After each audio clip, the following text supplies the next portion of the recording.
Vamos para a palavra. Quero orar uma vez mais. Oi? Tem os GP, né? Eu avisei, a gente vai avisando aí, de maneira mais informal durante a semana. 1 de Pedro, capítulo 1. E eu peço que você repita comigo: bendita esperança. Nós estamos em uma série, hoje é a nossa segunda ministração, com o tema Bendita Esperança. Nós estamos falando daquilo que é a esperança cristã. O texto que nós vamos ler de Pedro, ele nos mostra, nos conduz ao entendimento de que a esperança cristã não é mais um assunto, não é uma verdade em meio a muitas, mas é quase como uma verdade balizadora da fé cristã. É onde o nosso coração é conduzido a partir do momento que somos regenerados. A bendita esperança, ela vai falar, obviamente, a respeito das coisas da era vindoura, vai falar a respeito da segunda vinda de Jesus, do dia do Senhor, né, do glorioso dia do Senhor, vai falar a respeito de realidades eternas, mas não somente, amém? Bendita esperança não é algo que nós vamos falar apenas do futuro, mas nós vamos falar, e já falamos na última semana, a respeito da conexão que existe quando falamos de bendita esperança, de presente, passado e futuro, que todas as realidades estão trabalhando juntas em prol de um momento único na história da terra, momento único na história do plano de Deus. Quando falamos bendita esperança, não estamos falando apenas do futuro, mas estamos falando de algo que está escrito nesse banner, que é a esperança no plano eterno de Deus. Quando falamos de bendita esperança, estamos falando do plano eterno de Deus. Aprenda algo sobre a palavra. Ficou mais escuro. Aprenda algo sobre a palavra eterno. Perdão. Quando nós falamos de eternidade, nós não estamos falando do futuro. O eterno não é o futuro. O eterno não é o depois. O eterno, ele está além do tempo. O eterno não está preso em nenhum aspecto do tempo. Por isso que nós às vezes usamos alguns termos quando vamos falar de algumas passagens das Escrituras, como a eternidade passada e a eternidade futura. Porque a eternidade é algo que está além do tempo. Quando nós falamos de um plano eterno, nós estamos falando de uma realidade que está além desse tempo, que não vai acontecer, mas já está acontecendo em todo o plano de Deus desde o início. Então, quando nós falamos dessa série Bendita Esperança, nós estaremos trabalhando numa construção, amém? Por isso eu digo para você, irmão, nós vamos precisar fazer alguns planos de fundo aqui, nós vamos precisar ir explicando algumas coisas do começo, e eu digo para você que essa série, ela só vai fazer real sentido ao teu coração, e ser transformadora para você, se você ouvir cada mensagem que nós vamos desenvolver aqui. Por isso que eu digo para você, esteja aqui todo domingo, amém ou não? Pastor, eu não posso, dá teu jeito, amém ou não? Agora, se você realmente não pode, eu dou meu jeito. Todas as nossas mensagens estão sendo gravadas e elas vão lá para o canal do YouTube, amém? A primeira mensagem já está lá. Posso ouvir um glória a Deus? Amém? Se você não esteve na última semana, irmão, assista, porque foi a nossa introdução. Está lá no canal da igreja e todas elas vão ir. E você pode ficar ligado a todas. Mas eu digo para você, irmão, esteja aqui todo domingo. Vamos ir desenvolvendo, até porque hoje, principalmente, né, vai ser uma das mensagens assim mais fundamentais no sentido de dar fundamento mesmo a muitas coisas que nós vamos construir aqui. Vamos para a leitura do texto. Eu quero orar e aí nós vamos ouvindo aquilo que Deus tem para falar conosco. Primeira carta de Pedro, capítulo 1, versículo 3. Bendito seja o Deus e Pai de nosso Senhor Jesus Cristo, que segundo a sua grande misericórdia, nos regenerou para uma viva esperança, mediante a ressurreição de Jesus Cristo dentre os mortos. Apenas esse versículo, nós vamos ler muitos versículos hoje, mas eu inicio com esse versículo. Vamos orar primeiro, né? Eu vou falando aqui, eu me perco no meus raciocínios, então vamos orar, feche seus olhos, eu quero orar. Pai, nós damos graça ao Senhor por a Tua palavra, nós damos graça ao Senhor por aquilo que nós estamos buscando nesses dias como igreja, em ouvir a Tua voz, em falar da esperança que há na fé que o Senhor nos deu pela Sua misericórdia. E eu peço, Pai, nessa noite que o Senhor abra os olhos do nosso entendimento e que possamos receber pela Tua graça e misericórdia espírito de sabedoria e de revelação.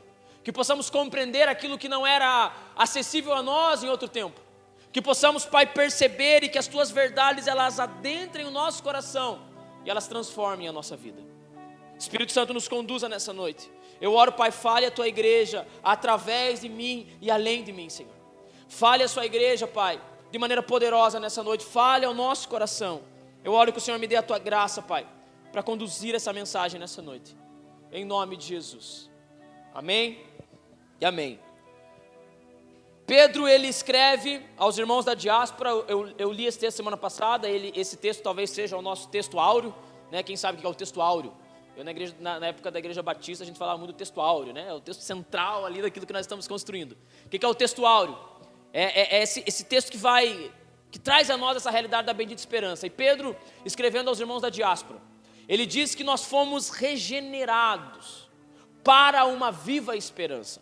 Eu usei o termo aqui, o tema, né? Bendita esperança. Poderíamos chamar de viva esperança também. E Pedro, ele vai dizer que a partir do momento que nós somos salvos, ouça isso com atenção, irmão. A partir do momento que nós fomos salvos, nós fomos conduzidos a uma nova realidade. O nosso coração agora, ele é inclinado a uma nova realidade, não a realidade anterior, como Pedro vai escrever em outro momento da vida inútil que nós vivíamos anteriormente. Acho que vamos até ler esse texto hoje. Mas nosso coração, ele se inclina a uma nova realidade, que é a viva esperança. Ou seja, a partir do momento que você é salvo, e esse regenerado fala do novo nascimento, você agora deseja uma nova realidade. Você agora tem fome de uma nova realidade. E se assim não é na sua vida, eu creio que nessa noite Deus vai balançar você de alguma maneira. Pelo menos essa é a minha oração.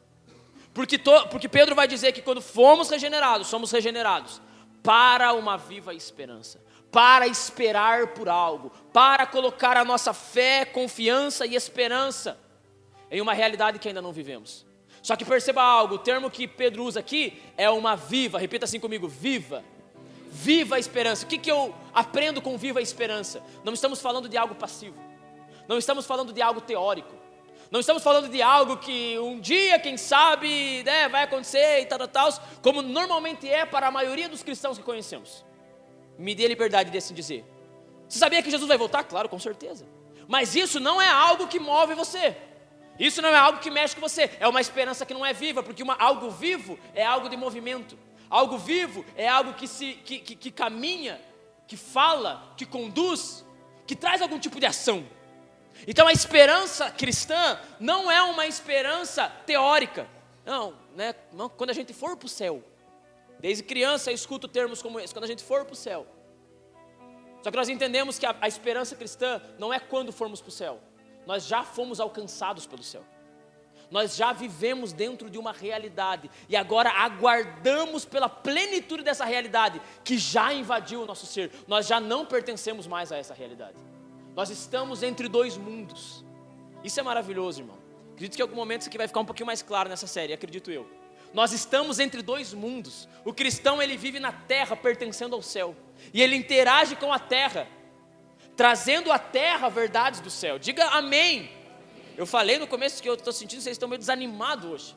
Mas que o Senhor nos anime em nome de Jesus, amém ou não? Então, irmão, nós fomos regenerados para esperar por algo. Uma espera ativa. Uma espera que, como nós falamos semana passada, contei até uma bela metáfora para você de um filme antigo. Para gravar na sua cabeça que toda vez que nós temos um conhecimento de algo que virá, a nossa vida é moldada a isso. Por isso que se você crê em verdades escatológicas, se você crê na segunda vinda de Jesus e isso não molda você, eu tenho uma notícia para você: você não crê. Você apenas tem uma informação. Mas se isso não é algo que na hora de você tomar decisões passa pela sua cabeça, talvez você não creia. Estamos juntos até aqui? Então, irmão, quando nós falamos de bendita esperança, nós estamos falando disso, dessa esperança que toma o nosso coração. Quando nós falamos de bendita esperança, como eu comecei dizendo nessa noite, nós não estamos falando de algo que tem apenas a ver com o que vai acontecer, mas que tem a ver com toda a história. Quando nós falamos de bendita esperança, nós estamos falando com a mensagem central que rege a história bíblica. A história bíblica, ela acontece de Gênesis a Apocalipse em prol de um acontecimento: bendita esperança. Por isso que quando eu repito para você entender, quando falamos de bendita esperança, não estamos falando apenas de coisas que virão, mas nós estamos falando da mensagem que rege a história bíblica. Muitas vezes nós temos a Bíblia como um livro de muitas histórias, sim ou não? Né, aquilo ali, aquela, já conhece, né? Mas toda a narrativa bíblica de Gênesis capítulo 3 até Apocalipse 21 conta uma única história: bendita esperança. Por isso que eu falo para você, não tem como você pensar sobre bendita esperança, falar sobre bendita esperança, e isso não reger a sua vida, porque é isso que rege a história bíblica. Amém ou não? É isso que todos os personagens bíblicos estavam com o olhar e com o coração em expectativa. E é isso que nós vamos olhar nessa noite. Me deixa eu dizer algo para você. Essa mensagem de hoje, ela tem uma boa carga de ensino. Então, até digo para você, irmão, esse tipo de pregação, você tinha que ouvir ela com papel e caneta na mão. Ih, não sabia, então depois você escuta em casa de novo. Porque tem muita coisa aqui que você vai ter que anotar, para que você compreenda mesmo. Eu oro a Deus, eu orei no começo e não é frescura minha, mas eu oro para que Deus me conduza, para que a gente não se perca aqui, que dê tempo. Porque tem bastante coisa aqui para nós entendermos. Porque eu quero mostrar para você que a narrativa bíblica tem um único objetivo: bendita a esperança. É isso que moveu toda a história bíblica. Estamos juntos até aqui?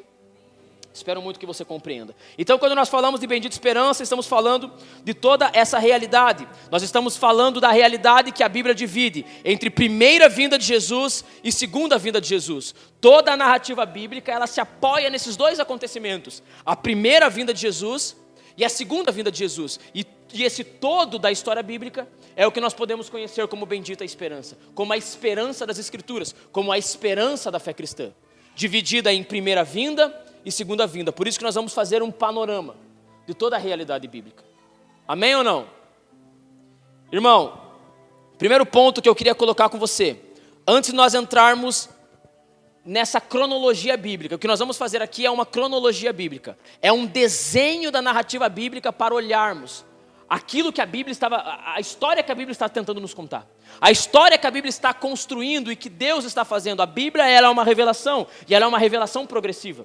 Então nós vamos fazer esse panorama de olhar desde Gênesis e vendo aquilo que Deus estava construindo. Porém, o primeiro ponto que eu queria colocar para nós nessa noite é que antes da história bíblica começar, já tinha algo acontecendo. Porque como eu falei para você, Gênesis capítulo 1, a história ela já acontece dentro de um cronos. Ela já acontece dentro do tempo. Mas o plano eterno de Deus já começou antes do tempo. Então, para que a gente possa ter uma clareza da bendita esperança, nós precisamos entender que esse plano começou antes do tempo. Eu desde criança, irmão, aprendo sobre a Bíblia, escuto sobre a Bíblia, e eu já entrei em muitos parafusos, porque eu chegava em um momento que eu falava: cara, mas Deus se perdeu. Deus se perdeu legal. Quem aqui comigo já... Ixi, cara, você vai... Ih, cara, como é que ele não viu? Ei, mas... cara, acho que... Deus sabe tudo? Eu perguntava: sabe? Porque nós temos, às vezes, em algum momento, a impressão de que dentro do tempo as coisas estão perdendo o controle. E por isso que eu digo para você, irmão, que essa série ela vai mostrar para você que nós cremos em um Deus que tem o controle total e absoluto da história e em cada detalhe dela. E tudo que acontece até de ruim é Deus construindo a sua história. Por isso que isso aqui para mim é maravilhoso. Eu mostrei para a Adri, eu falei: ó, vem meu esboço. Ele falou: pô, bem legal. Eu falei: pô, é empolgante, porque é tão empolgante para mim e parece que é só para mim, irmão, sendo bem honesto com você. Parece que é só para mim. Eu espero que nessa noite mais alguém se empolgue com isso aqui. Porque antes do tempo, Deus já estabeleceu algo. Primeiro, quando nós formos olhar para essa narrativa bíblica, nós vamos olhar para algo que é conhecido de muitos aqui, que são as alianças que Deus fez na história. Quando nós vamos olhando para o Antigo Testamento, nós vemos que Deus vai firmando alianças com alguns personagens bíblicos, e essas alianças, irmãos, todas elas têm a ver com a bendita esperança, têm a ver com um tema central. Mas antes de olharmos para as alianças que Deus faz, e nós vamos olhar apenas para 3, nós podíamos até ir além disso, mas nós vamos focar em 3. Mas antes de olhar para essas 3 alianças, que são as alianças na história que Deus vai construindo essa narrativa, eu quero olhar para a primeira aliança, que eu intitulei aqui a aliança redentiva. A aliança que Deus faz com Ele mesmo. Por quê? Porque toda aliança... Vou até ler o que eu escrevi aqui para eu não falar errado. Uma aliança, ela é um acordo legal que estipula condições de um relacionamento entre duas partes. Então uma aliança, ela é um acordo em que você vai cumprir com a tua parte e eu vou cumprir com a minha, e nós vamos andar em algum objetivo em comum. Um exemplo mais claro que nós podemos ter é o casamento. O casamento é uma aliança em que duas partes, elas entram em acordo de que elas serão fiéis uma à outra, que elas cuidarão uma da outra, que elas viverão em função uma da outra. Sim ou não? Isso não é o casamento? Então, uma aliança, ela é esse acordo entre duas pessoas. Mas antes de Deus começar a construir a narrativa bíblica, se aliançando com os homens da história, Deus faz uma aliança com Ele mesmo. Ele estabelece nele que o seu plano aconteceria. Aí você fala para mim, mas como que a aliança é em duas partes Deus faz com Ele mesmo? Deixa eu dar um exemplo para você. Deixa eu ver se esse exemplo vem agora ou vem depois. É agora. Eu queria de três voluntários, queria 3 pessoas que me ajudassem numa ilustraçãozinha aqui. 3 voluntários aqui na frente, rapidinho. Em nome de Jesus, quem? 2, preciso de mais 1, 3, fechou. Vou pedir que vocês subam aqui, nem que vocês fiquem bem no alto aí. Por que 3 pessoas? Quem dá o chute aqui? Porque Deus estabeleceu uma aliança com Ele mesmo. E talvez você não saiba disso, mas uma das doutrinas básicas da fé cristã e elementares da fé cristã é que Deus é um Deus único, porém trino. Deus, Ele é um ser que se divide em 3 partes, que igualmente são Deus. Então, quando nós olhamos para a bendita esperança, nós estamos vendo um plano que começou antes da fundação do mundo no próprio Deus. Deus estabeleceu algo e disse, e em comum acordo dele com ele mesmo, ele estabeleceu nele que ele realizaria esse plano e ninguém poderia impedir. Então, esse plano, eu teria que contar muita história para você para ele ser bem completo, mas eu vou resumir. Para quem já tem um entendimento aí de Bíblia, talvez vai fazer mais sentido. Para alguns vai ficar pela metade, mas eu não consigo tocar em tudo aqui porque o nosso tempo não deixa.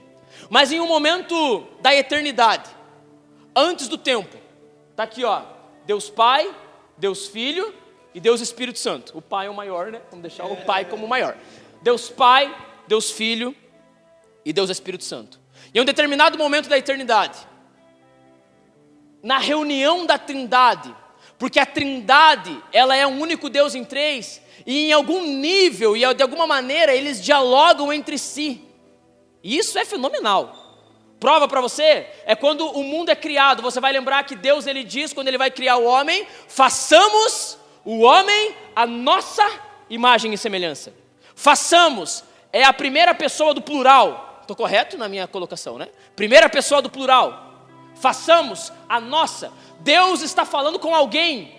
Com quem que Deus está falando? Com Ele mesmo, a respeito de algo que Ele vai criar.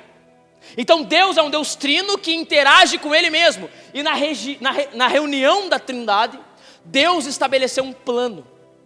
E nesse plano Deus disse: eu tenho algo para fazer. Eu vou criar o homem. E o homem vai se multiplicar sobre a terra. E escute isso: eu vou criar um povo para mim. Por quê? Porque esse Deus trino, a Bíblia traz uma característica, um atributo dele que diz que ele é Deus trino, é amor. E o amor, toda vez que existe amor, existe transbordar. O amor sempre termina em alguém. O amor do Deus trino é um amor que acontece dele para com ele mesmo, na pessoa da Trindade, nas 3 pessoas da Trindade. Mas Deus, em seu plano eterno, decidiu transbordar esse amor ao criar um povo. E aí Deus fala lá na eternidade: eu vou criar um povo para mim. E eu vou colocar esse povo na minha presença. E esse povo será feito à minha imagem, à minha semelhança. E o que significa imagem e semelhança? Esse povo será um povo que será feito com pessoas que serão meus filhos. Imagem e semelhança fala do quê? Mas não é a cara do pai esse piazinho? Você vê essa menininha aqui no colo desse jovem bonito aqui, estão vendo? Vai dizer que essa criança não é a cara desse homem. É a cara de toda a família dele. Por quê? Viu? O Júlio ajudou aqui. Quando Deus fala imagem e semelhança, Ele está fazendo filiação. Ele fala: eu estou criando um povo, serão os meus filhos. Eles andarão na minha presença, eles serão parecidos comigo e eu vou criar todo um cosmos. E esse povo vai se espalhar pelo cosmos, espalhando a minha imagem e a minha natureza por toda a criação. Glória a Deus ou não? Esse era o plano do pai. Só que aí o pai fala: só que tem um problema, galera. Eles não vão dar conta. Eles não vão conseguir. Eles não vão conseguir pagar o preço. E é claro que eu estou criando algumas realidades lúdicas aqui, que talvez você pensa: pô, mas surge dúvidas na sua cabeça. Não tem problema, outro dia a gente responde essas dúvidas. Mas Deus Pai fala: eles não conseguem, eles não dão conta. eles não vão conseguir permanecer, porque dentro desse plano eterno, o que Deus faz? Deus coloca uma cláusula de saída, porque todo amor tem uma cláusula de saída, senão não é amor, é controle. Por isso que a árvore no centro do jardim era a cláusula de saída desse povo que foi criado a um transbordar de amor do Deus Pai. Tá dando para entender? Havia ali uma cláusula de saída, e Deus em sua soberania sabia, eles não vão conseguir. E aí vem a pergunta no céu, alguém precisa pagar a conta, alguém precisa pagar para o plano dar certo, e aí o Deus Filho fala, eu pago. E aí o Deus Espírito diz, e eu executo. Pegou? O Deus Pai fala, eu tenho um plano, dentro dessa humanidade que eu vou criar, mas eles não dão conta, eles não vão conseguir. O Deus Filho fala, mas eu pago o preço. Eu faço com que tudo aquilo que eles vão viver por causa de mim. Porque tudo que nós vivemos, as Escrituras vão falar, Paulo vai falar, em Cristo nós somos santos, em Cristo somos irrepreensíveis, em Cristo somos irmãos, em Cristo nos tornamos seres eternos. Bendito seja o Deus e Pai de nosso Senhor Jesus, que pela sua misericórdia nos regenerou para uma viva esperança, e ele termina o versículo dizendo, por causa de Jesus Cristo. Porque Jesus Cristo na reunião do plano eterno, disse, eu pago o preço, eu faço acontecer, coloque sobre mim esse fardo. Eu respondo, e o Deus Espírito disse, eu executo. Eu faço com que esse povo receba aquilo que vai ser construído pelo Deus Filho. E essa foi a reunião no céu, determinando que esse plano certamente aconteceria. Eu vou pedir que vocês possam se assentar. Glória a Deus pelos meus... Deu para entender o meu desenho aqui? Porque o que eu quero mostrar para você nesse desenho com os meus maravilhosos irmãos aqui? Não veio nenhuma mulher, né? Ficou muito machista essa trindade. O que eu quero mostrar para você? Que tudo que nós estamos pregando aqui é um plano que começou na eternidade. É um plano que começou naquele que é soberano sobre todas as coisas. Nada do que começou a acontecer a partir de Gênesis 1 foi algo que Deus não estava fazendo. Foi algo que Deus não estava desenvolvendo. Todo o plano da bendita esperança. Agora está a aliança da redenção, pode deixar, não tem problema. Começou na eternidade. E eu quero mostrar isso para você nas Escrituras. Eu quero convidar você agora a abrir sua Bíblia em 2 Timóteo. E eu vou mostrar para você nas Escrituras esse desenho que eu acabei de fazer com você aqui. 2 Timóteo.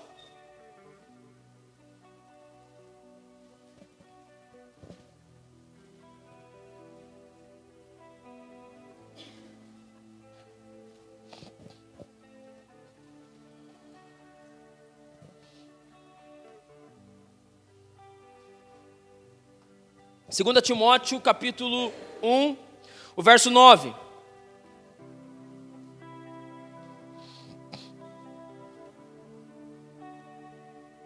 Olha a beleza disso, irmão.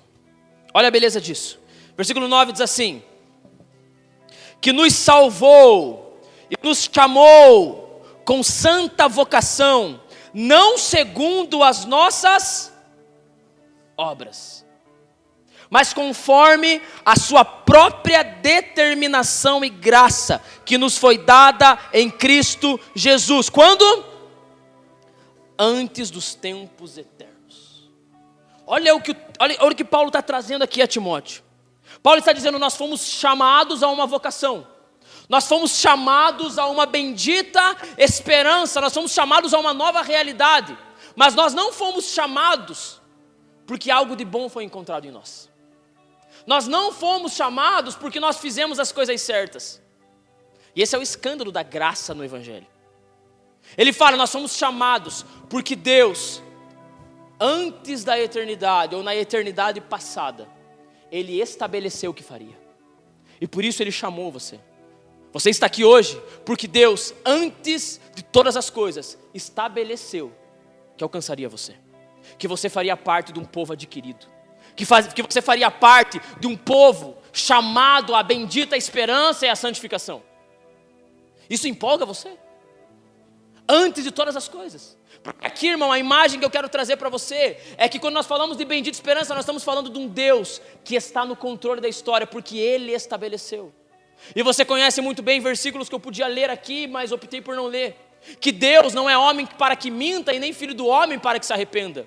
Deus, nenhum dos seus planos podem ser frustrados. Se Deus estabeleceu que Ele faria algo, Ele fará algo. E Deus estabeleceu antes da fundação do mundo. Deixa eu ler todos os textos aqui, que eu fico falando os textos aqui, daí depois eu vou ler, eu já falei, aí eu me perco. Mas aqui Paulo fala a Timóteo, que antes dos tempos eternos, Deus já estabeleceu que alcançaria você, que alcançaria a sua vida, que colocaria no seu coração a bendita esperança. A pergunta que nos cabe é, por que tanta apreensão da vida? Por que tanto nervosismo com a vida? Por que tanta ansiedade? Por que tanta dificuldade que nós temos de crer? Deus estabeleceu, irmão. Deus não faz as coisas pela metade. Deus não perde o controle, Ele estabeleceu você no plano eterno da bendita esperança. Diga amém por isso. Se eu falasse que você ia ganhar dinheiro, você diria um amém bem mais empolgado. Pior que é verdade, né? Mas deixa quieto. Vamos ler mais um texto. 1 Pedro 1. Volta lá.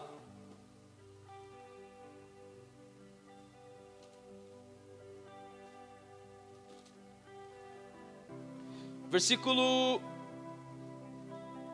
18.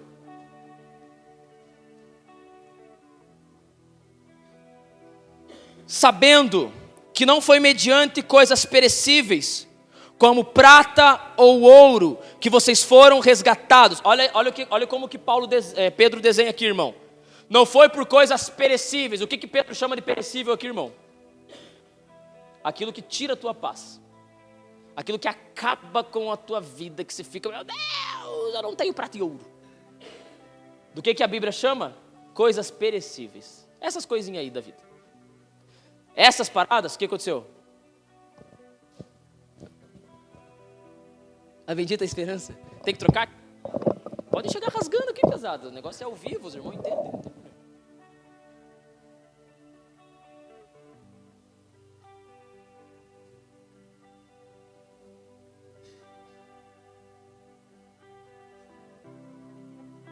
Coisas perecíveis. Perceba que saber que Deus estabeleceu a minha vida antes mesmo de eu nascer, às vezes não é tão empolgante em comparação com coisas que a Escritura vai chamar de coisas perecíveis. Nós estamos falando de bendita esperança. Nós estamos falando de uma esperança que nós lemos no texto de 1 Pedro semana passada, que é uma herança que não pode ser manchada, que não pode ser tirada, que não estraga. Só que essas coisas aqui Pedro diz que estraga, mas a bendita esperança não estraga. Aquilo que o nosso coração está firmado desde a eternidade, isso não se estraga. Mas a gente se empolga mais com o ouro e com a prata, mas a Escritura chama de perecível e porcaria. Posso ouvir um amém? Como isso é maravilhoso, né, irmão? Porque nós temos mais de Jesus do que de ouro e prata, então nós estamos bem. Vocês estão muito tristes hoje, vamos lá. Sabendo que não foi mediante a coisas perecíveis como prata ou ouro, que vocês foram resgatados da vida inútil que seus pais lhe legaram, versículo 19, mas pelo precioso sangue de Cristo, como de um cordeiro sem defeito e sem mácula. Ele foi conhecido quando? Antes da fundação do mundo, mas foi manifestado nesses últimos tempos em favor de vocês. Mais uma vez Pedro, como Paulo, vai mostrar que aquilo que nós estamos firmados quando nós falamos de bendita esperança, é um plano que começou antes de todas as coisas, e está estabelecido no céu, porque o próprio Deus disse que faria. O próprio Deus fez uma aliança com Ele mesmo, Pai, Filho e Espírito. Nós vamos começar, nós vamos executar, tudo vai terminar bem. Eles estabeleceram criação, queda, redenção e restauração de todas as coisas. Criação, xarabacalamanaya, queda, redenção e restauração de todas as coisas. Isso foi estabelecido na eternidade no próprio Pai. E Ele diz, o cordeiro que foi morto na cruz, foi morto na cruz antes da fundação do mundo. Cristo já estava estabelecido para salvar a sua vida, porque Deus tem o controle da história antes mesmo da história começar. Isso é maravilhoso. Quando eu falo para você da minha infância, eram essas coisas que eu falava, puxa, mas daí Deus não sabia que Adão ia pecar, a serpente entrou na sorrateira lá no jardim, enganou Eva, e pai, aí Jesus fala, sobrou para mim, né? Não, irmão, já estava estabelecido na eternidade. O próprio Cristo se colocou como uma oferta, como uma propiciação em nosso lugar, para que o plano eterno fosse concluído em Deus. Amém ou não? Deixa eu ler mais um texto com você agora, o meu preferido, deixei por último. Efésios capítulo 1.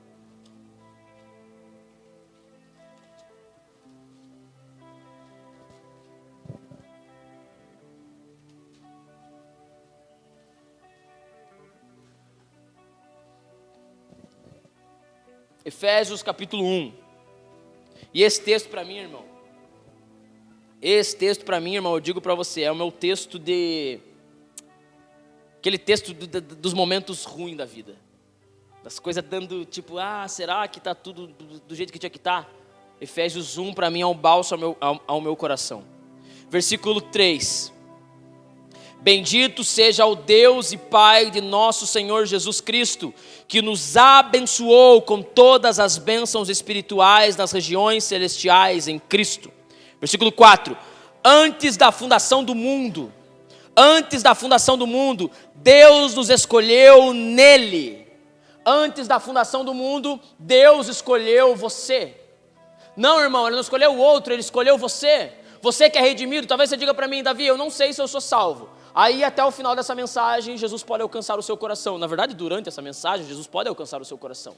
E você pode sair daqui com a certeza que há no meu coração, que eu não tenho sobre você, porque eu não sou você, eu sou eu. E eu tenho a certeza no meu coração, que antes da fundação do mundo, Deus olhou para toda a criação, para todos os homens que foram criados, e Ele olhou para mim e disse, eu quero o Davi para mim. Eu quero esse piá para mim. Não sei se Ele me viu piá, me viu velho, sei lá como é que Ele me viu, mas eu sei que Ele me escolheu. Irmão, isso muda toda a realidade da vida. Porque uma das tristezas do coração do homem é quando o homem não é escolhido para algo, quando o homem não é colocado em um lugar de valor. Uma das coisas que destrói o coração do ser humano é não ser valorizado. Sim ou não? Muitas pessoas hoje estão em tratamentos, em dificuldades, em muitas situações delicadas da vida porque elas nunca foram valorizadas. E aí quando eu olho para a Escritura, eu digo para você, eu creio nela. Ela diz que Deus me escolheu. E lendo toda ela, eu sei que Deus não escolheu todo mundo. Pois é, irmão, deixa esse para outro dia. Mas Deus não escolheu todo mundo. Mas Ele me escolheu. Quem aqui, quando era mais novo, não era escolhido no futebol? Porque você era muito ruim. No vôlei, nas atividades físicas. Quem? Levante sua mão. Então, cara, Deus escolheu você. Você não ficava triste? Tipo, eu sou manhaca. Não, tem uma tristezinha, sempre bate. Ixi, porque aí tem aquele cara que não é escolhido no futebol, mas tem aquele cara que não é escolhido em esporte nenhum. Tem, né? Então, escuta aqui, irmão. Claro que é triste, claro que principalmente na adolescência, né? Você fica ali tipo, mó tristeza. Se você fica triste por não ser escolhido por uma atividade nada a ver da vida, que dirá saber que Deus eterno, na construção do seu plano, numa reunião, Ele olhou e falou, eu quero você para mim, para toda a eternidade. Você será meu. Deus te escolheu antes da fundação do mundo. Isso te empolga, irmão? Porque se isso não te empolga, cara, você não está entendendo nada dessa parada aqui. Deus nos escolheu, Deus estabeleceu que eu seria alcançado por Ele, que eu seria santificado por Ele, e que eu serei glorificado e viverei com Deus por toda a eternidade. E Ele já estabeleceu. Nada pode impedir que isso aconteça, nada, nem mesmo eu, porque não foi pelas minhas obras, foi pela sua graça e misericórdia. Nem eu posso estragar esse plano. Davi, eu não estou entendendo nada, eu sei que isso aqui é difícil de entender, mas é a realidade dos fatos, é a realidade da Bíblia. Ele me escolheu nele. Antes, vamos continuar o texto. Antes da fundação do mundo, para sermos santos e irrepreensíveis diante dele em amor. O que mais que ele fez? Nos predestinou para ele, para sermos adotados como seus filhos. Talvez alguém aqui foi abandonado pelo pai. Hoje você descobre que tem um pai muito maior do que aquele que te abandonou, que escolheu você, para ser adotado como seus filhos, por meio de Jesus Cristo. Segundo o quê? Segundo o quê, irmão? Segundo as suas obras. Segundo aquilo que você faz, sim ou não? Segundo o propósito da sua vontade. Ele escolheu porque Ele quis. Quem aqui já se sentiu inapto para Deus? Não tem nada em mim que... Quem aqui já? Quem nunca, irmão? Você nunca, daí fica ruim. Daí fica bem difícil o processo. Todos nós aqui. Mas Ele não me escolheu porque Ele viu algo em mim. Ele me escolheu por causa do propósito. Tem uma tradução, a Almeida Corrigida e Fiel, que ela usa uma linguagem que eu acho mais legal. Pelo beneplácito da sua vontade. Sabe o que isso significa? Deus quis querendo. Tradução do original seria Deus quis querendo. Tipo, Ele quis porque Ele quis. Algo que não dá para ser explicado e algo que ninguém se meteu no meio. Romanos 11, versículo 33, Paulo vai dizer, né? Que Deus nunca pediu conselho para ninguém. Ninguém aconselhou Ele, ninguém deu uma opinião, nem mesmo você. Ele não viu nada para fora para decidir, ele decidiu nele mesmo e ele estabeleceu uma aliança com ele mesmo. Eu salvarei aqueles que eu escolhi e eu levarei eles para a bendita esperança. Tudo dará certo no final, porque eu escolherei eles e estabelecerei o meu plano sobre eles, a minha aliança no coração deles. Isso é maravilhoso, meu irmão. Versículo 6, esse eu gosto bastante. Não vou nem fazer um merchan aqui porque não vai rolar. Para louvor da glória de sua graça, que Ele nos concedeu gratuitamente no amado. Nele temos a redenção pelo seu sangue, a remissão dos pecados segundo a riqueza da sua graça, que Deus derramou abundantemente sobre nós, em toda a sabedoria e entendimento. Ele nos revelou o mistério da sua vontade, segundo o seu propósito que Ele apresentou em Cristo, de fazer convergir nele, em quem? Em Cristo, na dispensação da plenitude dos tempos, todas as coisas, tanto as do céu como as da terra. Até aqui só.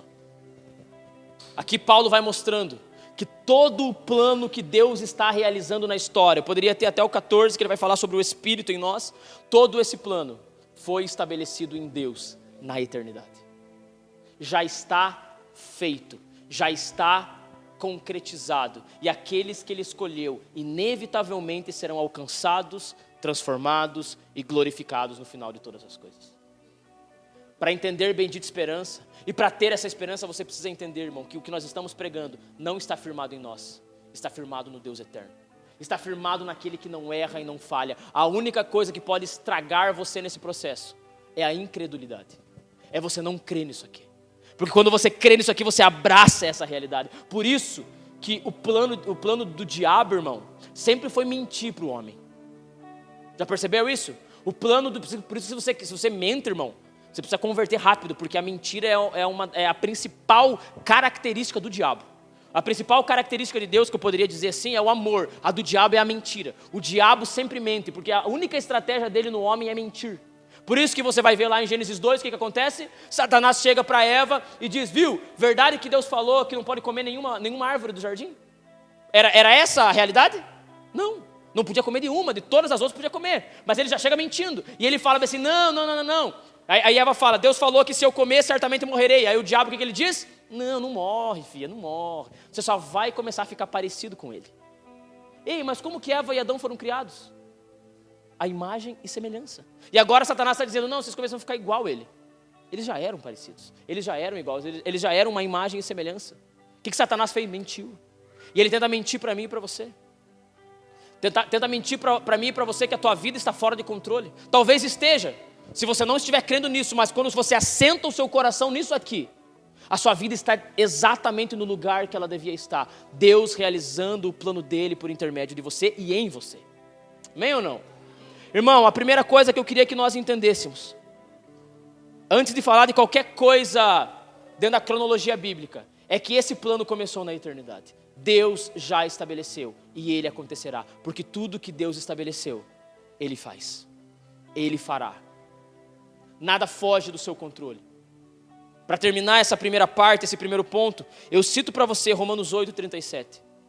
Romanos 8:37 vai dizer, em todas essas coisas, porém, somos mais que vencedores por meio daquele que nos amou. Mas nem esse, um amém assim, nem esse aqui. Em todas essas coisas, aí não vou ler todo o contexto para você aqui, somos mais que vencedores por meio daquele que nos amou. Por que somos mais que vencedores? Porque nós estamos em uma realidade, conectados a um Deus que já venceu. É tipo estar jogando num time que já venceu, já está certo. Quem aqui que assiste esporte, principalmente futebol que é mais popular, você assiste uma reprise, mas você assiste a reprise com empolgação, você já sabe o resultado, quase, tomara que saia o gol, você já sabe se vai sair ou não vai sair. Ninguém faz isso. E é mais ou menos nesse lugar que nós estamos aqui. Nós estamos dentro de uma realidade que nós já sabemos o final. Deus irá concluir o seu plano em nós e através de nós, e através de Cristo naquilo que Ele estabeleceu na eternidade. Por isso, diante de todas as coisas, irmãos, somos mais que vencedores. Diante da tristeza, somos mais que vencedores. Diante das ansiedades, somos mais que vencedores. Diante da depressão, somos mais que vencedores. Diante da falta de dinheiro, somos mais que vencedores. Diante dos problemas na fé, somos mais que vencedores. Problemas na família, somos mais que vencedores. Porque quando nós assentamos o nosso coração naquilo que foi estabelecido na eternidade, nós estamos exatamente dentro daquilo que Deus está construindo em nós. No meio de tudo que eu vou falar aqui vai ter um personagem que para mim mostra isso muito claramente. O problema acontecendo e Deus realizando o seu plano. Mas o primeiro ponto aqui nessa noite é entender que bendita esperança começou na eternidade. Deus já estabeleceu nele que fará. E isso muda tudo. Talvez para você não seja uma grande coisa, mas isso muda tudo. Porque agora eu tenho a total certeza que o que eu estou falando e você está ouvindo, certamente acontecerá. Eu sei que a minha vida está nas mãos do meu Senhor, que vive está, não tem aquela velha música? Porque Ele vive, eu posso crer no amanhã. Eu sei que eu estou seguro, eu sei que eu estou firmado, eu sei que eu estou ancorado em algo que não vai dar errado, irmão. Eu sei que eu estou firmado em algo que não vai dar errado, mas certamente acontecerá. Eu posso ouvir um amém até aqui? Então esse é o primeiro ponto dessa noite, a aliança que Deus faz com Ele mesmo. E agora eu quero começar a construir com você esse plano eterno que foi estabelecido na eternidade, sendo realizado agora entre os homens. Deus executando esse plano. Quero olhar junto com você nas Escrituras. E aqui agora nós vamos começar a nos aproximar dessas alianças que Deus começa a estabelecer com os homens. Só que para você entender essas alianças, você tem que saber que todas elas estão fundamentadas na aliança que Deus fez com Ele mesmo. Ou seja, vai acontecer. Amém ou não? Estamos juntos até aqui? Eu quero convidar você a abrir sua Bíblia em Gênesis capítulo 3.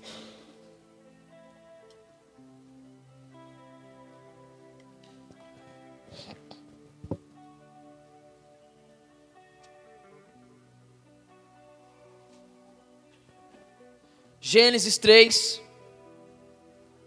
e aqui começa a história.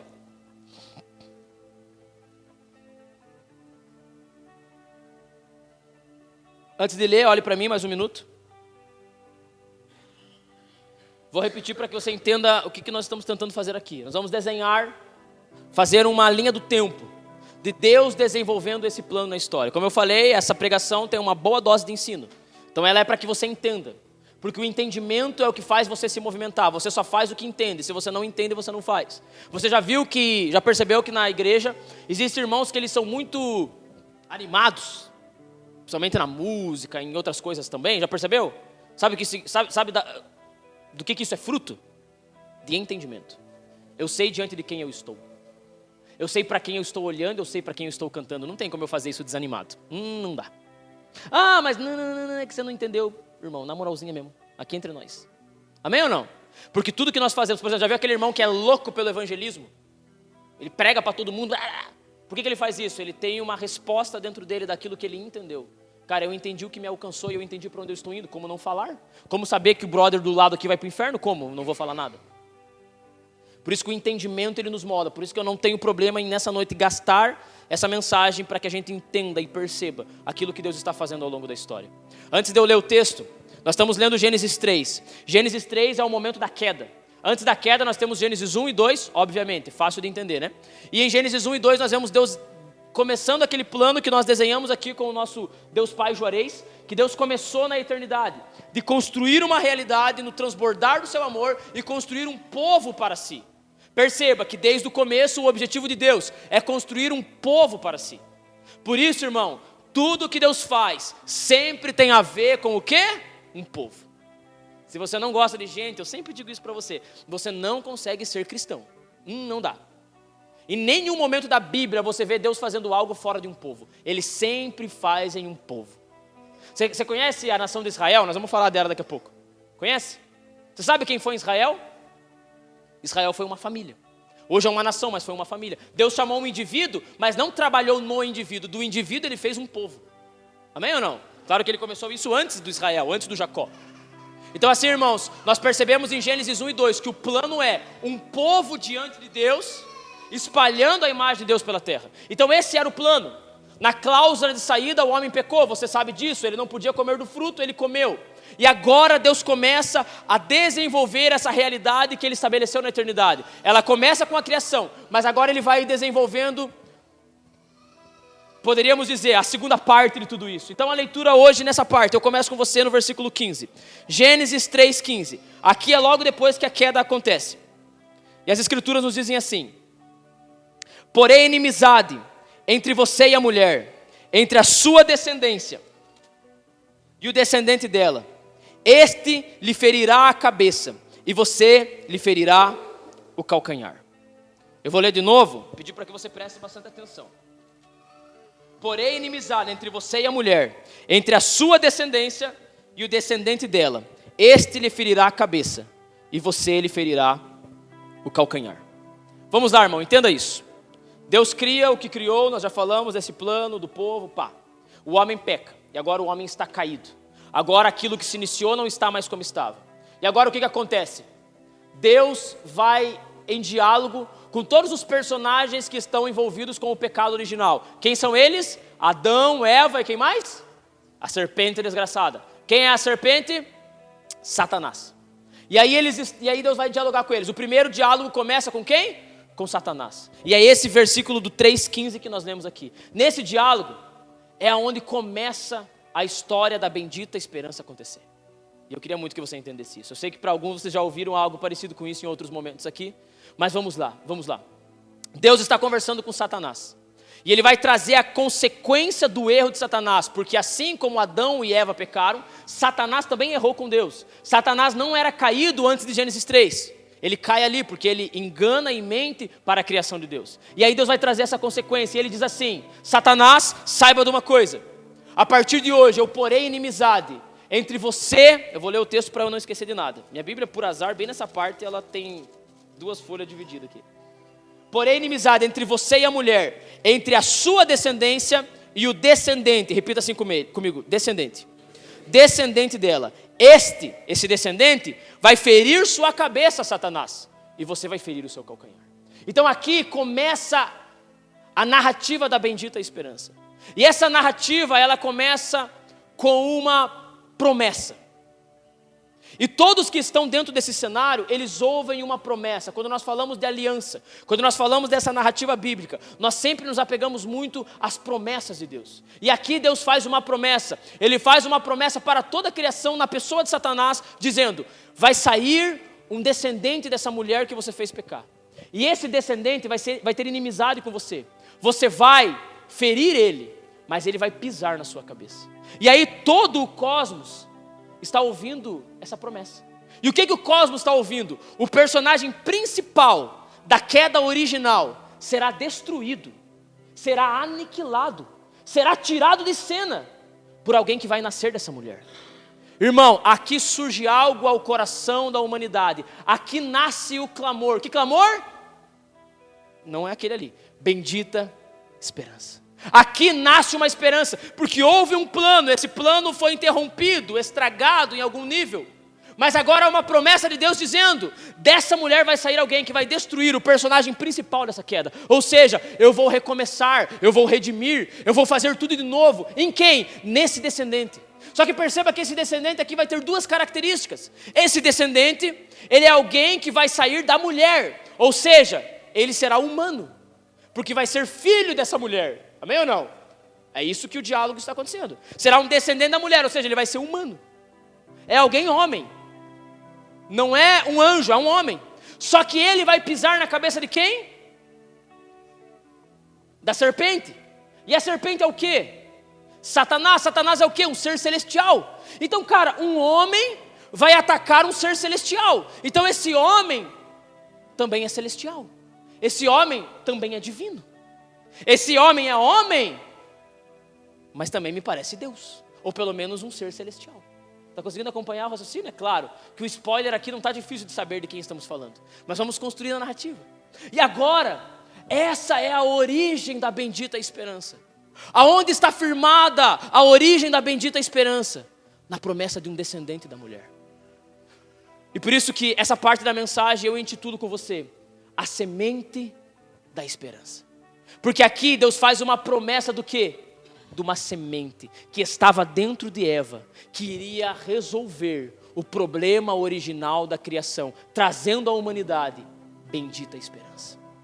Alguém está entendendo algo nessa noite? E aqui começa o desenrolar da história bíblica. Irmão, tudo que vai acontecer a partir do capítulo 4 de Gênesis tem a ver com uma única coisa. Gênesis 3,15. A espera de um descendente da mulher. Então esse é o primeiro ponto que eu quero que você entenda aqui. A esperança da redenção está na promessa de um descendente. Um homem que seria Deus, destruiria o inimigo da humanidade. Ao ser ferido, ele destruiria. Perceba que na promessa divina, ao mesmo tempo que ele era ferido, essa ferida seria a ferramenta da destruição. No momento que ele fosse ferido, seria o momento que ele destruiria Satanás. Consegue ver como Deus constrói tudo certinho, irmão? No momento da ferida desse homem, no momento que ele ia ser machucado por Satanás, ele destruía Satanás ao mesmo tempo. Onde está a morte, a sua vitória? Onde está a morte, o seu aguilhão? No momento que ele estava sendo ferido, ele estava vencendo a guerra. Porque aqui nasce, irmão, a bendita esperança. Aqui começa a bendita esperança. Por isso que agora toda a expectativa da narrativa bíblica é esperando por um filho, por um homem. A esperança está em quem? Em um homem que nasceria de Eva. Alguém está aqui comigo nessa noite? Isso é emocionante, irmão. E eu sei que não é para a maioria aqui, eu fico até triste, mas vamos lá. Capítulo 4 de Gênesis. Nós vamos ficar em Gênesis aqui agora. Deixa eu tentar me posicionar para dar tudo certo. Capítulo 4. Adão teve relações com Eva, sua mulher. Ela ficou grávida e deu à luz Caim. Então ela disse: adquiri um varão com o auxílio do Senhor. Perceba algo aqui. Logo depois de Gênesis 3,17, fora do jardim agora, Eva tem um filho. Qual é o nome do seu filho? Caim. E olha qual que é a resposta de Eva. Cara, Deus me deu um homem, glória a Deus. Eva não era machista, irmão, não fique triste com Eva. Não era essa a questão. Por que Eva fica tão feliz quando Caim nasce? E é um homem, por quê? Porque ela fala, nasceu o piá. Glória a Deus, está aqui o descendente, ele vai pisar aquele ser que nos destruiu, que nos tirou do lugar da presença, que estragou o plano. Só que logo depois também nasce outro. E aqui, irmão, a gente começa a perceber que a humanidade começa a andar num clamor, o clamor da bendita esperança. Quando nasce o primeiro menino, já vem a esperança florescendo no coração dos homens. Está aí a promessa divina. Mas se você conhece a história bíblica, você já sabe que não estava sobre Caim. E aí nós vamos desenvolvendo a história. Eu vou precisar contar para você, não vai ter jeito. Logo depois que Caim e Abel nascem, anos depois, um era pastor de ovelhas, o outro trabalhava lavrando a terra. E por conta de uma oferta, oferta desde Gênesis 4 dá problema, sempre o ser humano teve problema com a tal da oferta. No meio de uma oferta, há uma briga. E o que acontece? Esse é onde estava a esperança, ele mata Abel. E aqui, é claro que eu não estou adicionando a história bíblica, mas acredito eu que já havia uma percepção de Adão e de Eva, de que Caim não era a semente que estava em Eva. Ele não era a bendita esperança. Por quê? Porque ele não conseguiu nem ofertar para Deus, que dirá ser a bendita esperança, mas o outro parecia ser, porque o outro quando ofertou agradou a Deus. O outro parecia ter uma outra natureza, repita assim comigo, natureza. O outro parecia ter um DNA, repita assim comigo, DNA. Essa palavra DNA faz muito sentido para essa mensagem. Parecia que em Abel tinha um DNA, porque ele conseguiu agradar a Deus, mas o que aconteceu logo depois da treta da oferta? Caim assassina Abel.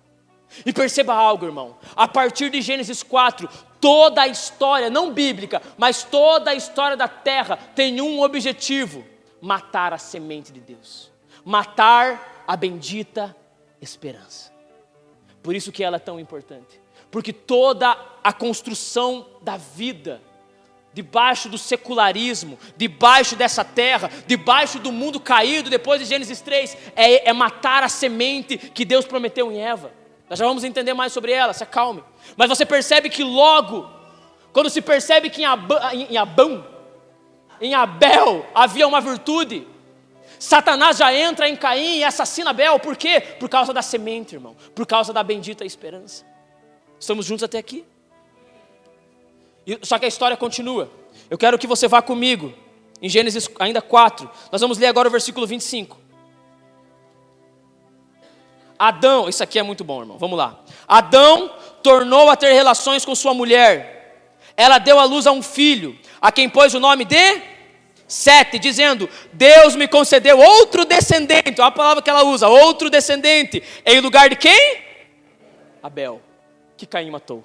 Perceba, irmão, que ainda há no coração de Eva o quê? Esperança. Deus me deu outro, só pode ser esse menino aqui. Glória a Deus, porque ela já percebeu que o Caim não tinha como ser, que o bicho era praga. Havia em Caim uma natureza, a natureza fruto da queda.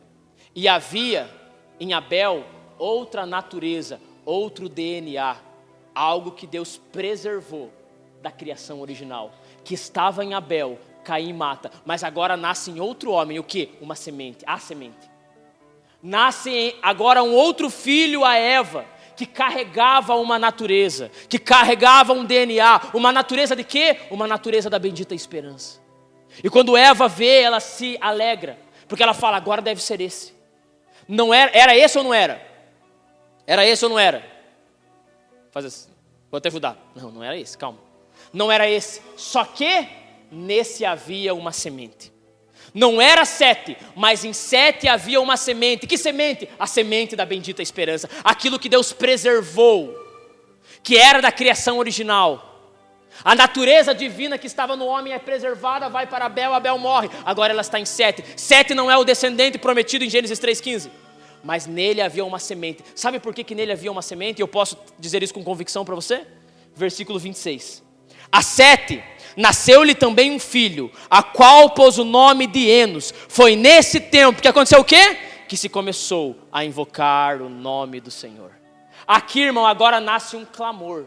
Havia uma semente, essa semente vai a 7, preservada por Deus para construir a história da bendita esperança. Agora essa semente está em 7, e 7 tem um filho. E essa semente vai para Enos. E qual que é a resposta desse homem que carrega uma semente? Qual é a resposta que ele dá? Bendita a esperança. Ele começa a invocar ao Senhor: eu espero por algo. Deus, nós queremos uma coisa. Pergunto para você, irmão, qual que era o clamor de Enos? O que Enos estava invocando, será? O que seria esse invocar? Eu podia trazer, claro, vários pontos com você aqui, mas os versículos anteriores me dão uma sugestão. Isso aqui talvez seja viagem, irmão. Você fala: nossa, hoje o Davi caprichou nas viagens. Mas eu acho isso aqui maravilhoso. Vamos lá, eu quero muito que você entenda. Adão tem 2 filhos, Caim e Abel. Abel tinha a semente, Caim tinha a natureza caída. Caim nasce como um inimigo da semente. Caim, depois da queda, nasce como um inimigo daquilo que viria a ser o Cristo, a promessa divina. Por quê? Porque ele mata a promessa divina, ou ele tenta destruir matando Abel. Caim era o homem da natureza carnal, era o homem inimigo do plano de Deus. Mas 7, que nasceu depois, não era. Havia nele uma semente que passa para Enos. E quando nós olhamos versículos anteriores, e você vai ler em casa, você não vai ler agora, nós vemos que Caim também tem um filho. E qual é o nome do filho de Caim, quem sabe? Não pode olhar. Olhou, pecou, nem fala que pecou. Qual era o nome? Enoque. Não o bom. Não é o Enoque do bom, não tem o que o Nato fala, o do bom? Não é o Enoque do bom, esse é o Enoque do ruim. Tem o Enoque bom, esse é o Enoque ruim, não é aquele lá. O nome do filho de Enoque, o nome do filho de Caim era Enoque. E sabe o que acontece, irmão? Caim tem um filho, Caim está fora da presença de Deus, Caim era um inimigo de Deus, Caim era um inimigo da semente, e ele tem um filho. Sabe o que ele faz logo que ele tem um filho? Ele edifica uma cidade. Repita assim comigo: cidade. E ele dá o nome da cidade de Enoque, o nome do seu filho. Versículos antes, aquele que é inimigo da semente tem um filho e constrói uma cidade. Aquele que carrega uma semente, 7, irmão de Caim, também tem um filho. E o que o filho dele faz? Começa a clamar, começa a gritar. Gritar o quê? Hebreus 11 diz que todos aqueles que vieram da linhagem da semente, que eu estou tentando mostrar para você aqui, neles havia uma busca, neles havia um clamor. Qual que era o clamor do coração deles? Uma pátria celestial. Um está construindo uma cidade e o outro está clamando: venha a nós a tua cidade. Venha a nós a tua cidade. A natureza caída está falando: vamos construir algo para nós. Vamos nos estabelecer nessa terra. Vamos fazer com que as coisas deem certo. Foi isso que o filho de Caim fez. Ou melhor, foi isso que Caim fez. E a descendência de Caim também. Porque capítulos depois da Bíblia, lá no capítulo 11 de Gênesis, qual é a história que é contada? A Torre de Babel. E o que é a Torre de Babel? Construamos uma cidade para nós. Por quê? Porque eles são inimigos da semente. Eles querem se estabelecer nessa terra. Eles querem construir um império. Mas existe uma semente que estava em Eva, em Adão. Essa semente vai a Abel, o anticristo. Tenta matar a semente. Essa semente nasce em Sete. Sete tem um filho, e esse filho não constrói uma cidade. Sete não constrói uma cidade. Sabe o que nasce no coração desse filho? Um clamor: venha a nós a tua cidade. Nós queremos aquilo que está no céu, nós não queremos o que está na terra. Nós queremos voltar para o lugar que Adão estava. Nós queremos a presença de Deus, nós queremos estar na presença. Percebe, irmão, que a bendita esperança não é uma mensagem de que Jesus vai voltar apenas. Ela é a construção da narrativa bíblica. O primeiro homem, os primeiros filhos que nasceram com essa semente, eles já nascem com um clamor. E eu tenho uma aplicação final para essa parte. Eu vou deixar para o final, não vou falar disso agora. Mas você consegue perceber a beleza disso, irmão? Desde o começo, a semente que sai de Sete, que vai a Enos, é um clamor pela bendita esperança. Nós queremos aquilo que não temos, nós queremos aquilo que não vemos, nós queremos a pátria que saímos. Por que eu digo isso? Porque Hebreus 11 diz isso, que aqueles que abraçaram a fé, eu citei esse texto pregações atrás. Aqueles que abraçaram a fé, eles andavam como alguém que procurava uma pátria. Eles não tinham uma pátria, eles não eram daqui. Eles procuravam, o que Abraão procurava? Hebreus 11 vai dizer: uma cidade. Uma cidade que Deus construiu. E se você tem um leve conhecimento bíblico, você sabe que o fim da bendita esperança é o quê? Uma cidade que desce do céu. Mas o inimigo da semente está construindo uma cidade. Então aqui nós vemos a história se desenrolando. Sete, irmão, ele tinha o DNA do Cristo. Ele tinha a natureza do Cristo que é passada para Enos. E agora há um invocar, há uma busca pelo nome do Senhor, há uma busca pela cidade. Gênesis 4, 26 eu já li. E agora eu peço que você vá para Gênesis 5.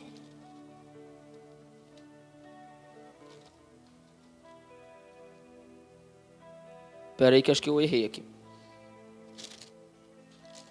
Nós já estamos em Gênesis 5, né? Verdade, está certo. Porque a história continua. Enos gerou filhos.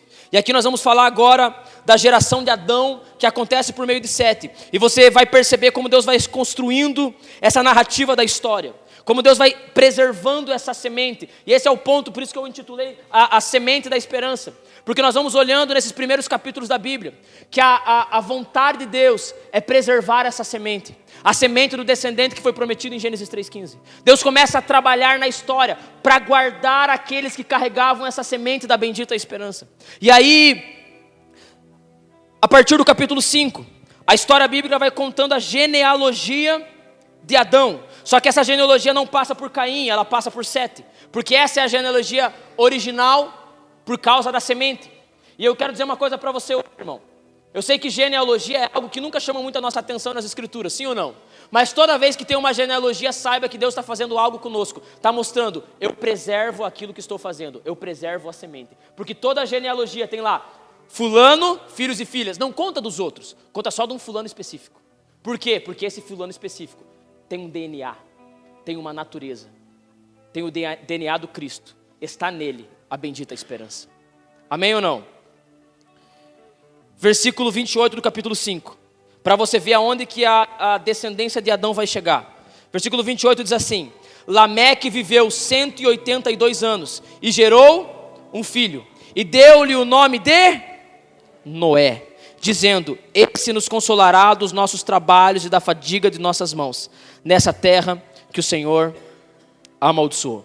Perceba, irmão, que agora, na semente que estava em Sete, ela vai para Enos, e Enos tem filhos, e os filhos de Enos têm filhos, e a linhagem vai se estendendo, e essa linhagem termina em um dos personagens mais importantes da história bíblica. Quem? Noé. Não vou poder falar de Noé para você hoje, eu vou falar de Noé semana que vem. Semana que vem nós vamos falar de Noé, Abraão e Davi. As alianças que Deus faz, construindo essa narrativa da bendita esperança. Mas aqui nós percebemos que Deus vai preservando essa semente que estava em Sete, passa para Enos e agora ela chega em Noé. Você vai ler na história de Noé, que Noé estava vivendo numa geração de muito pecado, sim ou não? Você lembra disso? E a Bíblia chama Noé de um homem justo, de um homem íntegro. Mas por que Noé era justo e íntegro numa geração que todo mundo era pecador? Porque ele carregava a semente. A semente de Gênesis 3,15 foi passando de geração em geração. E agora está em Noé. E Noé tem uma missão específica. E muito da vida de Noé fala a respeito da bendita esperança. Mas eu não posso falar disso agora, porque senão o meu tempo não vai dar certo. Mas eu quero continuar a continuação da história bíblica com você. Noé, ele tem 3 filhos. Noé é aquele que Deus chama para construir uma arca. Ele entra na arca com sua família. Eu vou falar disso semana que vem. Mas Noé tem 3 filhos. Quem são os filhos de Noé? Aí, vocês estão brabos, hein? Mas está escrito aí de certo já, né? No versículo 32, né? Sem, Cã e Jafé. E eu pergunto para você, aonde que a semente foi parar? Quem sabe, ou quem tem um chute? Aonde que a semente foi parar? É bem fácil, irmão. Porque parece, né? Sem. Sem é aquele agora que carrega a semente. A semente agora está em Sem. Você já ouviu falar no termo semita? Quem é que já ouviu falar no termo semita? Sem é considerado os pais dos semitas.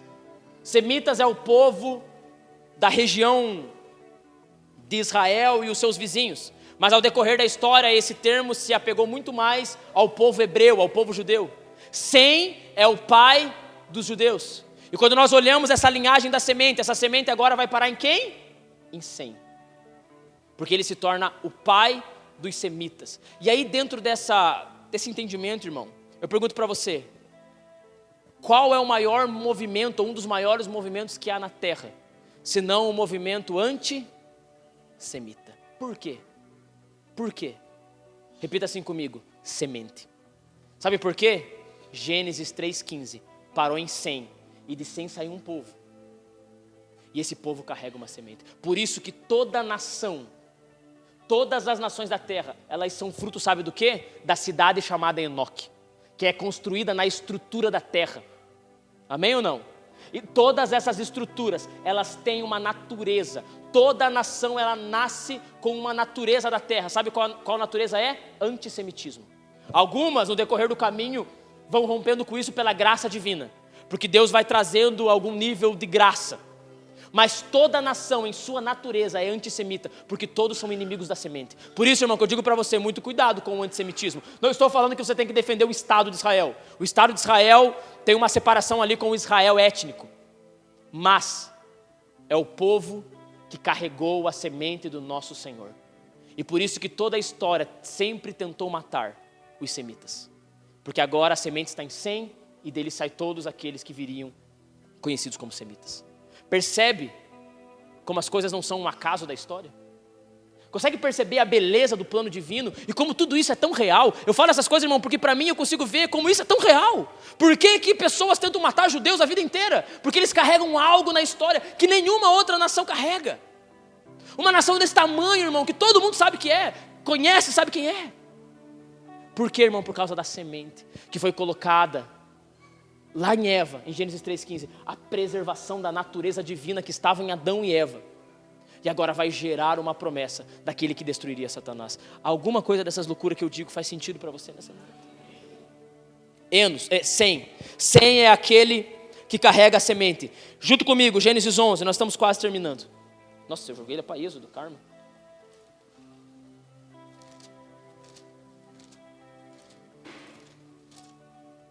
Gênesis 11, versículo 10, irmão. Provavelmente na tua Bíblia aí tem um subtítulo, sim ou não? Qual que é? A semente estava em Sem. E agora, olha em quem que a semente chega. Eita, que coisa mais linda. Versículo 24. Naor viveu 29 anos e gerou Tera. Essa é a descendência de Sem. E depois que gerou Tera, Naor viveu 119 anos e gerou filhos e filhas. Tera viveu 70 anos e gerou quem? Abrão, pai de muitas pessoas. Agora a parada fica séria aqui, né? Porque agora chegou no brabo. O Abraão, chamado nas escrituras do quê? Amigo de Deus. Por que Abraão foi amigo de Deus? Por que Abraão foi chamado? Sabe onde que Abraão morava quando foi chamado, irmão? Babilônia. Ele morava em Babel, a estrutura de Caim, mas Deus tira ele. Por isso que a primeira coisa que Deus fala para Abraão é o quê? Sai da tua terra. Você tem que sair daqui, porque em você tem uma semente que não pertence a isso aí. Você faz parte de outra realidade. A semente que começou em Sete, agora está em Abraão, o pai da fé, ou o pai de muitas nações, aqueles que para muitos é o começo da genealogia, que nos importa aqui, que é a genealogia de Jesus. Irmãos, eu não vou ler todos os textos aqui, porque eu não tenho tempo. Mas de Sete a gente chegou até Abraão, olhando o preservar dessa semente. De Abraão gerou quem? Qual foi o primeiro filho de Abraão? Quem? Boa, achei que alguém ia dar nos dedos aí. O primeiro filho de Abraão é Ismael. Por que que primeiro filho de Abraão? E aí é claro que eu preciso desenhar um pouquinho, que talvez não seja tão claro para todos. Quando Deus chama Abraão, qual que é a promessa que Deus faz para Abraão? Qual que é a promessa? Vamos junto, irmão, para não ficar tão chato assim. Um filho, uma descendência. Por que uma descendência, irmão? Por causa da semente. O objetivo de Deus era a construção de um povo. O objetivo de Deus era Gênesis 3,15. Por isso, quando ele chama Abraão, a primeira promessa que ele faz para um velho que já não tinha mais potencial sexual, sabia disso? A Bíblia fala isso com toda clareza, só para você não achar que eu estou... Com Eva, que já também estava fora do fluxo das mulheres, ela não podia gerar, ela já era estéril e ela também era muito velha, mas Deus chama esse homem e diz o quê? Falei Eva, né? Mas é porque nós estamos aqui no Bololô, mas ainda bem que tem crente nessa igreja. Eu estou falando de Sara, não estou falando de Eva, mulher de Abraão. E aí o que Deus fala para Abraão? Abraão, de você vai nascer o quê? Um filho. E desse filho, Abraão, da sua descendência, haverá uma grande descendência. Haverá homens incontáveis como a areia do mar, como a areia da praia, né? A areia da praia. E as estrelas do céu. Homens incontáveis. Eu pergunto para você, irmão, você sabe que Abraão é o pai dos judeus por causa da semente. Mas de quem que ali estava sendo falado? Os judeus são muitos assim? São bastante. Mas não era dos judeus que Deus estava falando quando promete algo a Abraão. Eu vou falar disso semana que vem, mas eu já vou dar um spoilerzinho aqui. Ele estava falando daquilo que Apocalipse chama de homens de toda tribo, língua, povo e nação. Os descendentes de Abraão. Não por causa de Abraão, mas por causa da semente que estava Abraão. E chegou em quem? Chegou na bendita esperança. Já vamos chegar lá. Abraão tem um filho, e aí dentro desse chamado de Deus, Abraão se apavora. Abraão é igual você e eu, amém ou não? Ele não confia em Deus. Então quando você não confiar em Deus, você está errado, irmão, você precisa confiar em Deus. Mas Abraão também não confiou.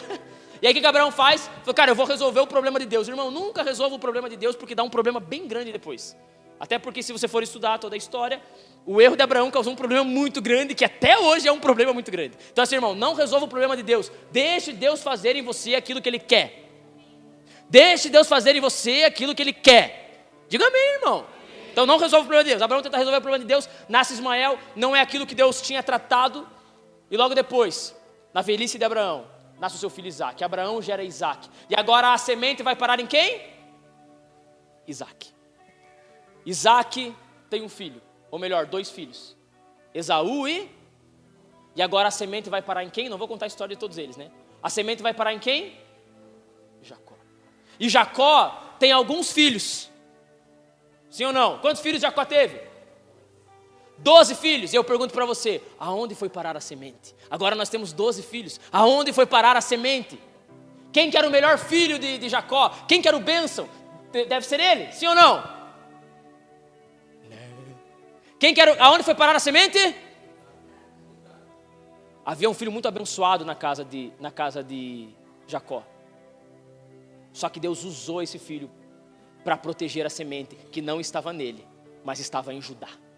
A semente é colocada num cara que nem era lá grande coisa. Irmão, deixa eu perguntar rapidinho aqui para você, eu estou quase terminando. Abraão era gente boa? Abraão era um homem assim, 100% de Deus, assim, fervoroso, não errava. Abraão era esse cara? Não. Mas Isaac sim, Isaac era uma benção, sim ou não? E Jacó? Não, Jacó de todos era o melhor, sim ou não? Você percebe o que Deus faz? E agora a semente de Jacó vai parar em Judá. E Judá também era bem tranqueira. Irmão, Judá teve um filho chamado Pérez. Sabe quem foi a mãe de Pérez? Sabe quem foi a mãe de Pérez, irmão? A nora de Judá. Eita treta. E sabe quem foi Pérez? Pérez recebeu a semente. É só você ler Mateus capítulo 1. A semente foi parar em Pérez, que era filho de Judá, mas também era filho da nora de Judá. Eita, enrosco. Só que assim Deus vai construindo essa história. A semente vai parar em Judá. Só que Judá tinha um irmão chamado José, e José é o mais sublime de todos os filhos de Jacó. Não é o mais importante, mas é o mais sublime. E Jacó, ele é vendido pelos seus irmãos e ele vai parar no Egito. E sabe por que José vai parar no Egito, irmão? Sabe por quê, irmão? Sabe por quê? Eu estou quase terminando. Por causa da semente, cara. Deus pega José, joga no Egito como um escravo. A vida do cara vira uma treta. Ei, ó, escuta aqui. Quem está com a vida numa treta? Quem está com a vida numa treta? Não precisa responder, mas eu sei que talvez muitos aqui não se apavorem, meu irmão, porque a vida de José foi uma treta. Sabe por quê? Porque José recebeu a missão de proteger a semente. Porque no momento de fome na terra, os filhos de Jacó iam morrer. Sabe o que ia acontecer com Judá? Judá ia morrer. Os filhos de Judá iam morrer. Sabe o que Deus faz? Deus levanta José no Egito. José, na sua sabedoria, controla a economia do Egito. E aí, de repente, por meio das mutretas lá, e aí você depois lê a história, a família de José, os irmãos de José, vão parar lá no Egito. Para quê? Para receber alimento. E eles são sustentados pela comida que José organiza no Egito. E agora, a semente não morre. Por quê? Porque Deus levantou José. Você percebe como Deus preserva a semente, meu irmão? Você percebe como Deus preserva e controla tudo aquilo que Ele faz? A semente estava em Judá, não estava em José. Mas José ele é significativo porque ele tem a missão de proteger a semente, de fazer com que Judá e seus filhos não morram na maior fome que houve na época. Como está a sua vida? Uma treta, não se apavore. A vida de José foi uma treta, mas foi uma treta para cumprir o plano de Deus. Foi uma treta para Deus fazer o que Ele queria. Não importa como você está hoje, como você está, se você estiver confiando na bendita esperança, Deus está construindo através de você. Deus está moldando você para aquilo que Ele quer. Você tem que crer nessas paradas, meu irmão. E agora a semente está em Judá. E me deixe continuar porque eu já vou terminar. E aí começa, e você já aprendeu que o próximo é Pérez, mas eu não vou falar de Pérez, ele não é tão significativo aqui. E aí vai indo, até que um dia, eita, semana que vem vai ser bênção, pelo menos eu estou empolgado, espero que você esteja. Até que um dia, Samuel está de boa, profeta Samuel, e Deus fala: Samuel, você vai ir na casa de um cara chamado Jessé. E Jessé de qual tribo ele era? A que povo Jessé pertencia? A Judá. E ele fala: vai até a casa de Jessé. E aí ele fala: você vai ungir o rei de Israel. Você vai ungir aquele que vai estar com a semente. E aí Samuel chega e Samuel começa a olhar os filhos de Jessé, uma galera forte, tipo, tudo jura pra cima. Jura, João, Marcelo, os caras ali, o Leandrinho aqui. O Leandrinho não é muito alto, mas é brutinho, né, Leandrinho? Os caras ali, boa pinta, os caras da hora. Eu não vou usar eu como exemplo, senão vocês vão ficar me tirando. Já chego lá, calma. E aí estavam tudo. Aí Samuel entra e fala: pô, cara, deve ser. Como que é o nome do menino mesmo? Eleazar. Se eu não me engano é Eleazar. Agora me fugiu da memória. Que é o filho mais velho de Jessé. Ele tinha cara de rei. E aí de repente Deus já vem, já dá 2 tapão na cara de Samuel e fala: ei, para com isso, cara. Você está andando nos moldes da terra. Não é nos moldes da terra. Eu estou falando de uma semente que é celestial, não é terrena, cara. Eu estou falando de algo que é celestial, não é terreno. Para de ficar olhando quem é mais forte, quem é mais grande. Eu não estou fazendo algo terreno. Eu estou fazendo algo celestial que começou lá em Eva, na semente que eu preservei, que vem do céu. Caim é da terra, mas Sete é do céu. Amém ou não? O DNA de Caim é uma natureza caída, mas o DNA de Sete é celestial. Então não fica olhando no terreno. Olha no celestial, porque eu não vejo como o homem vê. E aí ele vai lá, ele olha para todo mundo, ele mete uma intercessão, mete umas que Samuel já meteu umas línguas de emergência. Conhece as línguas de emergência? Os pentecostal que tem essa. Língua de emergência, quando tudo está ruim, você não sabe o que fazer, você começa. Porque já não tem mais saída na vida. Então acho que Samuel já começou. Eu não sei, não é ninguém. E de repente Samuel fala: cara, tem que ter mais um. Tem que ter um cara aí, porque não é nenhum, cara. Você vai ter que me desculpar, mas desses teus filhos aí não é ninguém. E aí vem a voz dizendo: não, mas tem mais um.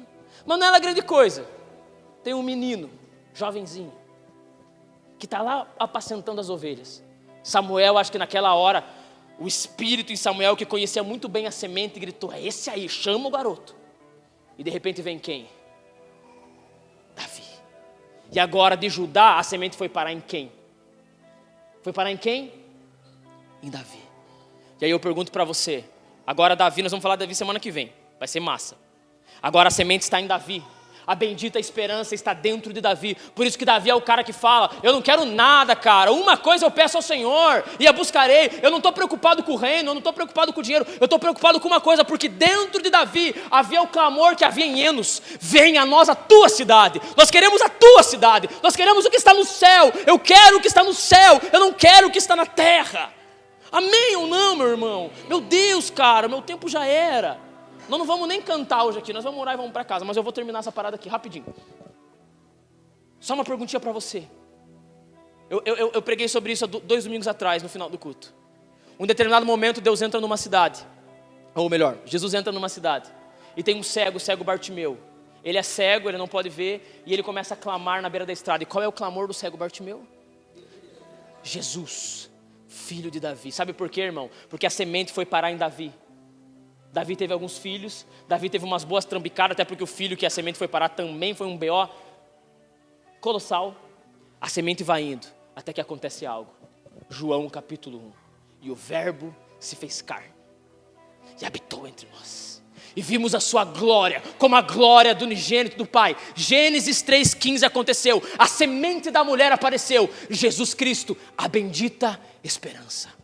A bendita esperança, irmão, não é um dia. A bendita esperança não é arrebatamento. A bendita esperança não é coisas que vão acontecer. A bendita esperança é um homem, o descendente da mulher, Jesus Cristo nosso Senhor. É por isso que nós temos esperança, porque Ele veio, Ele nasceu numa manjedoura, Ele morreu no Calvário, mas ao terceiro dia, Ele disse: onde está a morte, a sua vitória? A morte não pode me parar. A bendita esperança chegou. Aleluia ou não, irmão? É nisso que estamos firmados. Por isso que eu me empolgo, irmão. Eu não me empolgo porque eu gosto de filme do Steven Spielberg lá, tá ligado? Não é por isso que eu me empolgo. Eu me empolgo porque a bendita esperança fala de um homem, cara. Fala de Jesus Cristo. Fala da pessoa dele, da beleza dele. Fala que eternamente eu estarei com ele, olhando para ele, conversando com ele, e eu conhecerei ele como sou conhecido. Por isso que me empolga. E eu posso olhar nas Escrituras, Deus preservando tudo isso para chegar em Cristo. 7, Enos, Noé, Abraão, Isaac, Jacó, Judá, Davi, Jesus, você. Sabe por quê? Porque no meio de todo esse rolê que eu preguei para você hoje, um dia Deus chamou um homem, Abraão, e falou: em ti serão benditas todas as famílias da terra. Sabe do que ele estava falando? Ele estava falando de mim e de você. Nós seríamos abençoados na semente de Abraão, no descendente de Abraão. Não tenho tempo de desenhar tudo aqui, mas nós vamos falar que todo esse desenho fala sobre mim e você, irmão. Nós fazemos parte dessa história, porque de Cristo nós nascemos. A semente que estava em Eva nasceu em Cristo, e agora sabe o que Cristo faz? Bendito seja Deus e Pai de nosso Senhor Jesus Cristo, que pela sua misericórdia nos regenerou. O que é regenerar? O texto de Pedro que nós lemos no começo. O que é regenerar? Novo nascimento.